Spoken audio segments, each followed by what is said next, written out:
اشرح لي صدري ويسر لي أمري واحلل عقدة من لساني يفقه قولي. سورة البقرة. أعوذ بالله من الشيطان الرجيم. بسم الله الرحمن الرحيم.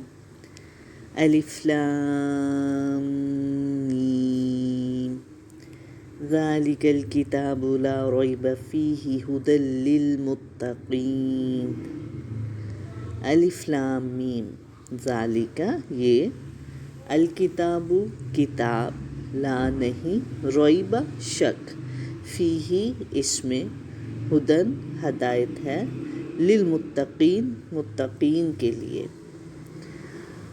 سورۃ البقرہ قرآن کی دوسری صورت ہے اور قرآن کی سب سے لینتھی، سب سے طویل صورت ہے جو مدینہ میں نازل ہوئی۔ تو یہاں سے اب دیکھیں کہ قرآن پاک کا پہلے تو ہم نے پڑھا کہ سورۃ الفاتحہ سے آغاز ہوا تھا، پہلی صورت تھی، اور جہاں ہم نے دعا کی تھی کہ اللہ تعالیٰ آپ ہمیں سیدھا راستہ دکھائیں، اور اس کے بعد پورا قرآن اللہ تعالیٰ ہمیں اس گائیڈنس کے لیے دے رہے ہیں۔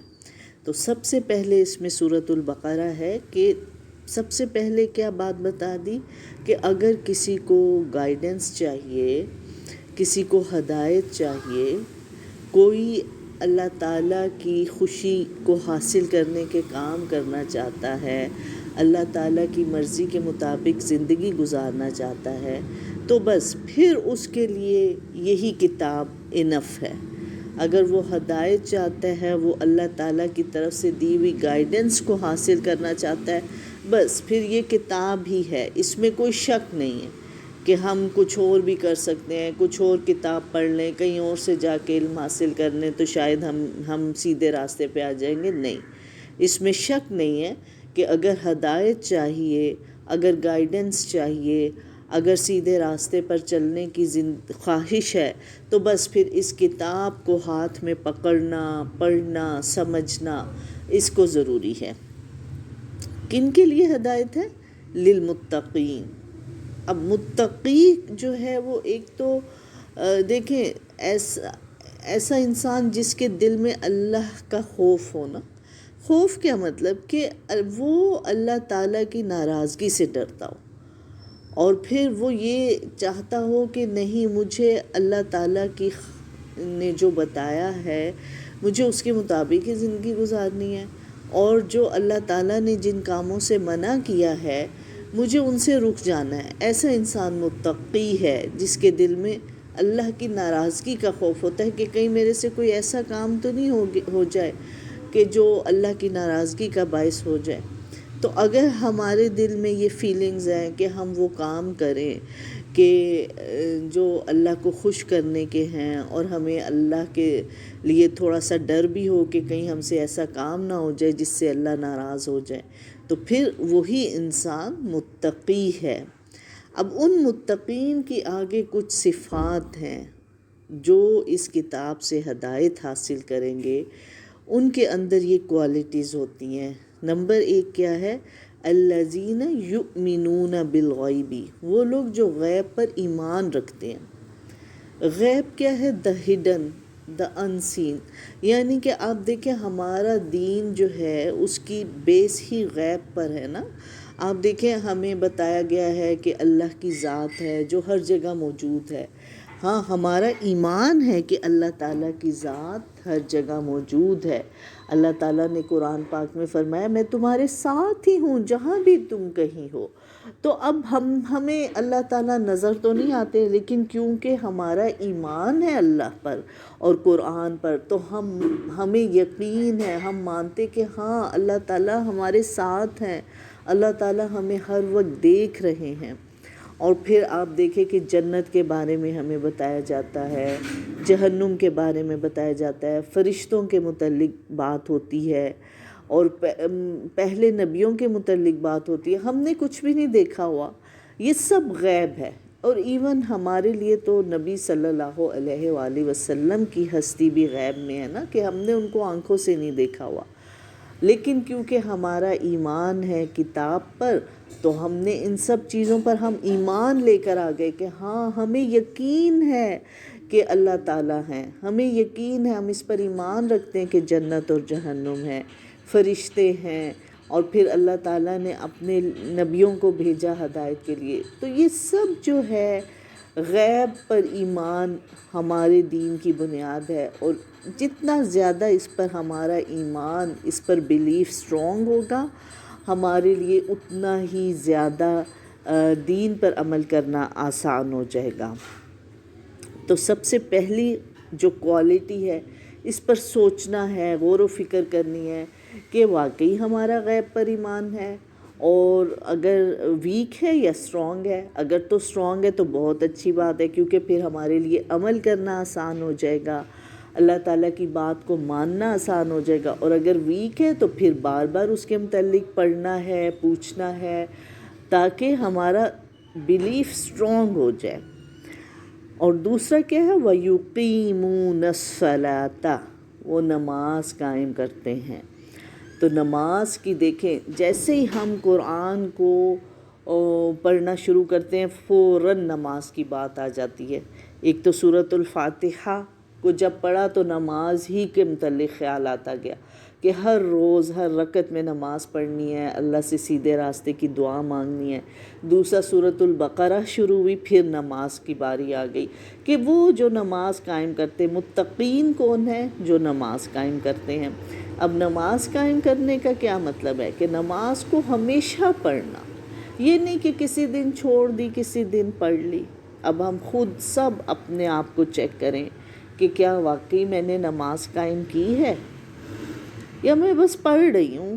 ہاں، کبھی ماما نے کہا پڑھ لی، کبھی ٹیچر نے کہا پڑھ لی۔ نہیں، ایسے نہیں۔ ہم نے اب نماز کو اللہ تعالیٰ کا حکم سمجھ کے، اللہ کی خوشی کے لیے اس کو قائم کر لینا ہے کہ مجھے، اب ہم اپنے دلوں میں یہ تہیہ کر لیں کہ کچھ بھی ہو، چاہے میں گھر میں ہوں یا کہیں میں اب ویکیشن کے لیے کہیں باہر گئی ہوئی ہوں، یا ہمارے گھر میں کوئی گیسٹ آئے ہوئے ہیں، ہم نے نماز نہیں چھوڑنی۔ نماز کو اپنا بالکل اب ہم نے مقصد بنا لینا ہے کہ نہیں، پانچوں نمازیں میں نے پڑھنی ہے، اور میرے چارٹ میں کوئی ایسی نماز نہ ہو جس پہ مجھے ریڈ کراس لگانا پڑے نا۔ تو کیونکہ دیکھیں، نماز تو اللہ سے ملاقات ہے، تو اللہ سے ملنے کا دل نہیں چاہتا۔ اب آپ دیکھیں، اس کو ہم سمجھیں گے نا کہ نماز قائم کیسے ہوتی ہے، تو پھر ہمیں شوق بھی پیدا ہوگا نماز پڑھنے کا۔ اللہ تعالیٰ نے فرمایا، جب میرا بندہ نماز پڑھتا ہے تو وہ مجھ سے ملاقات کے لیے آتا ہے۔ اور پھر آپ صلی اللہ علیہ وآلہ وسلم نے فرمایا کہ جب تمہارا دل چاہے کہ تم اللہ سے بات کرو تو تم نماز پڑھ لیا کرو، اور جب تمہارا دل چاہے کہ اللہ تم سے بات کرے تو تم قرآن پاک پڑھ لیا کرو۔ تو نماز میں جو بھی آپ کی خواہش ہے، آپ جو بھی چاہتے ہیں، جیسے بعض اوقات یہ ہوتا ہے کہ ہمیں خود اپنی کوئی عادت اچھی نہیں لگ رہی ہوتی، ہم کہتے ہیں یہ ختم ہو جائے، اب ہمیں کوئی گائیڈ نہیں کر سکتا، فوراً ہم اللہ سے دعا کر لیں کہ اللہ تعالیٰ یہ بات میرے لیے اچھی نہیں ہے، یہ بات میرے اندر اچھی نہیں ہے، اس کو صحیح کر دیں، میں یہ صحیح کرنا چاہتی ہوں، آپ میری مدد فرمائیں۔ اسی طرح اگر نماز پڑھنے میں دل تنگ ہوتا ہے، نماز پڑھنا چاہتے ہیں لیکن دل نہیں چاہ رہا ہوتا، فوراً اللہ سے دعا کی، نماز پڑھیں، وضو کیا اچھی طرح، نماز پڑھی، اللہ سے دعا سجدے میں کریں۔ سجدے میں کہتے ہیں اللہ تعالیٰ سے انسان بہت قریب ہوتا ہے، اور سجدے میں کی گئی دعاؤں کو اللہ تعالیٰ قبول فرماتے ہیں۔ تو سجدے میں سب بچے دعا کریں۔ اگر پڑھنا مشکل لگتا ہے، اپنے اسکول کی پڑھائی مشکل لگ رہی ہے، قرآن پڑھنا مشکل لگ رہا ہے، سجدے میں دعا کریں، اللہ تعالیٰ آپ میرے لیے پڑھنے کو آسان بنا دیں، یا اللہ میرے علم میں اضافہ فرمائیں، ربی زدنی علما۔ اسی طرح ماں باپ کے لیے دعا، بہن بھائیوں کے لیے۔ تو نماز آپ جب دعائیں مانگنا شروع کریں گے، جب اللہ سے ایک اسٹرانگ آپ کا ریلیشن ہوگا کہ نہیں، مجھے اللہ سے بات کرنی ہے، مجھے اپنی پرابلم کو اللہ کے ساتھ شیئر کرنا ہے، اور پھر یہ کہ اللہ تعالیٰ تو مجھے بلا رہے ہیں۔ دیکھیں، اذان کے جو الفاظ ہوتے ہیں، حی علی الصلاح، کیا اس کا مطلب ہے کہ نماز کی طرف آؤ، نماز کی طرف آؤ. اللہ تعالیٰ بلا رہے ہیں کہ نماز میں ہی کامیابی ہے. نماز کے بغیر کامیابی نہیں ہوگی، نہ دنیا کی نہ آخرت کی.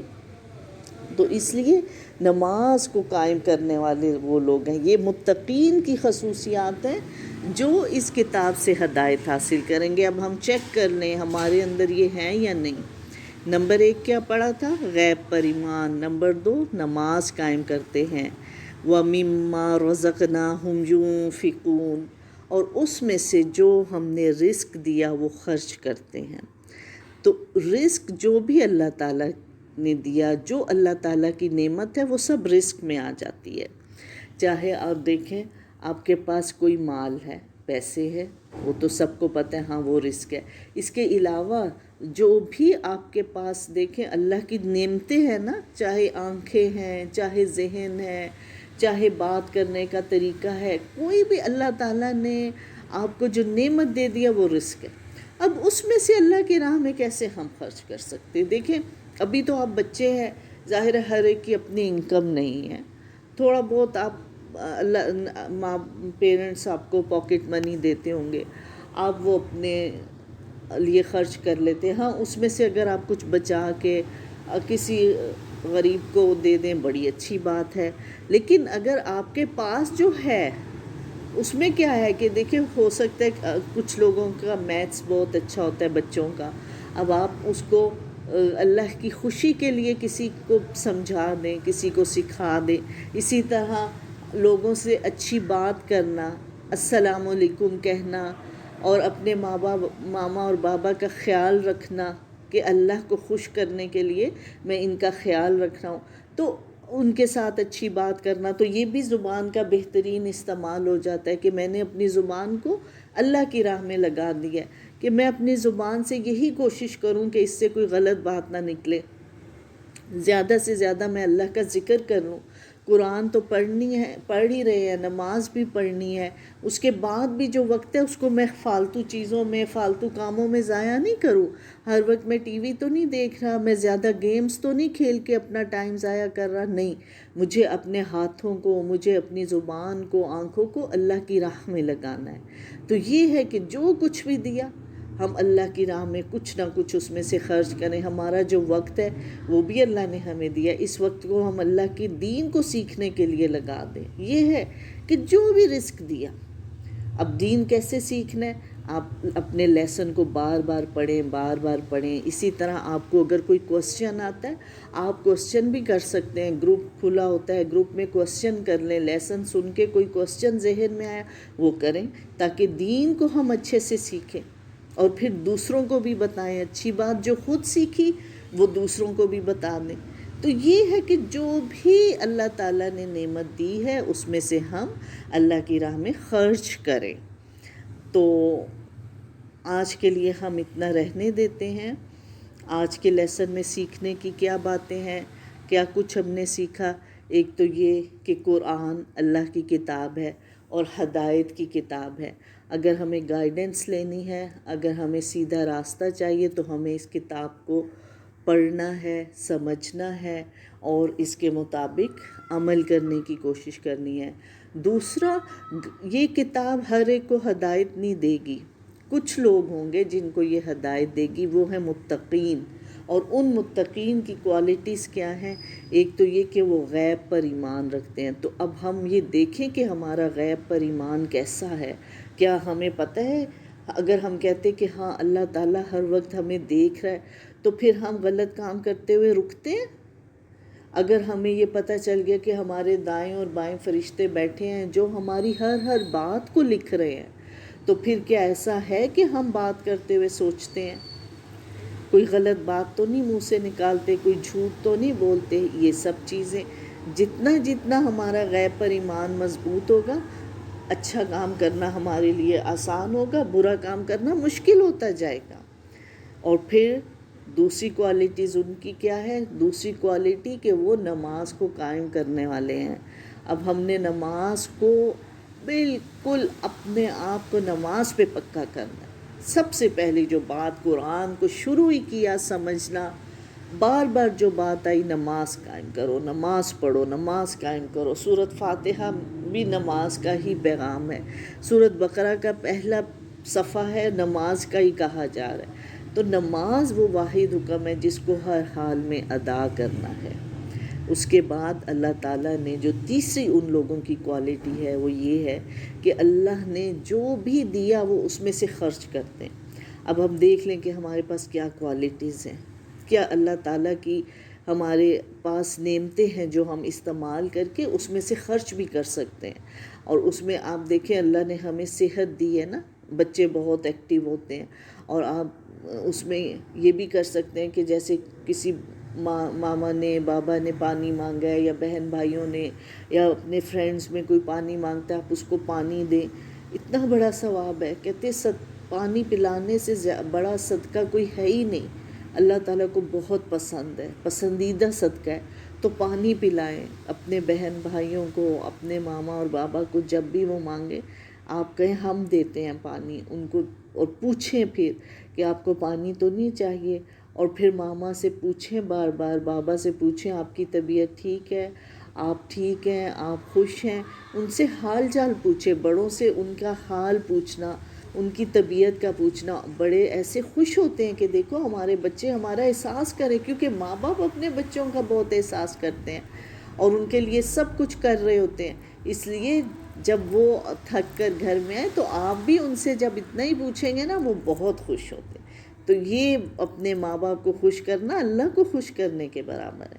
اسی طرح راستے سے کوئی گری ہوئی چیز، راستے میں بعض اوقات آج کل گرمی ہے اور وہ پانی کی بوٹلز ہوتی ہیں وہ پی کے خالی ہو جاتی، وہ ادھر ادھر گرتی رہتی.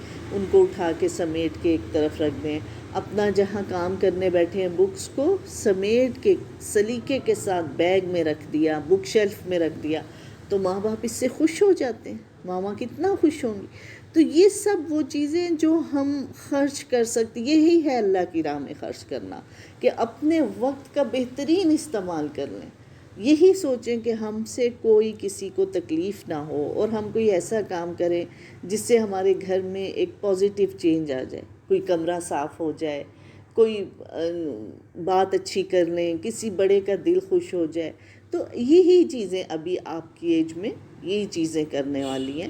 اور پھر آپ اب بتائیں کہ آپ نے کیا سوچا کہ کیا آپ اللہ کی راہ میں خرچ کریں گے. اللہ نے کیا کیا آپ کو جو نعمتیں دی ہیں سب ایک تو کم از کم ضرور بتائیں. تو آج کے لیے اتنا کافی ہے. وآخر الدعوانا ان الحمد للہ رب العالمین.